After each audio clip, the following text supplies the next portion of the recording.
দিয়েছিল। কেউ যদি মিথ্যা কথা না বলে, সবাই চলে গেছে বহু দূরে। অনেকের চেহারা ভাসছে চোখে,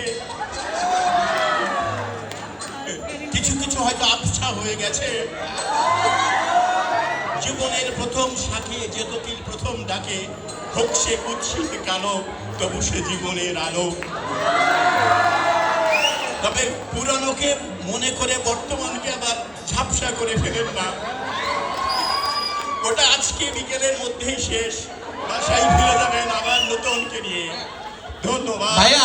স্যার আমি একটু বলতে চাই স্যার, এই যে স্যার আপনি স্যার পুরানো ভালোবাসাকে স্যার সাধুবাদ জানালেন স্যার, তো স্যার আমরা স্যার 4তলা থেকে 5তলায় তাকালে স্যার এমন কেন করতেন, এটা আমরা জানতে চাই।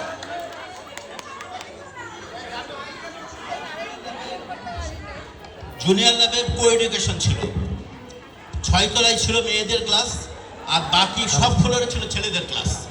এখন আমি দেখলাম যে 7-এর পরে সব ছেলে স্কুলের থেকে বেরোনোর পর এরকম করে, মানে সব ছেলের ঘাড়ে ব্যথা। কারণ অনুসন্ধান শুরু করলাম, এদের সবার ঘাড়ে ব্যথা কেন, কথা বলে এরকম করে, স্যার আসসালামু আলাইকুম। পরে অনুধাবন করলাম যে 2 তলা 3 তলা 4 তলা 5 তলা সব ছেলেদের ক্লাস, 6 তলায় মেয়েদের। সুযোগ পাইলেই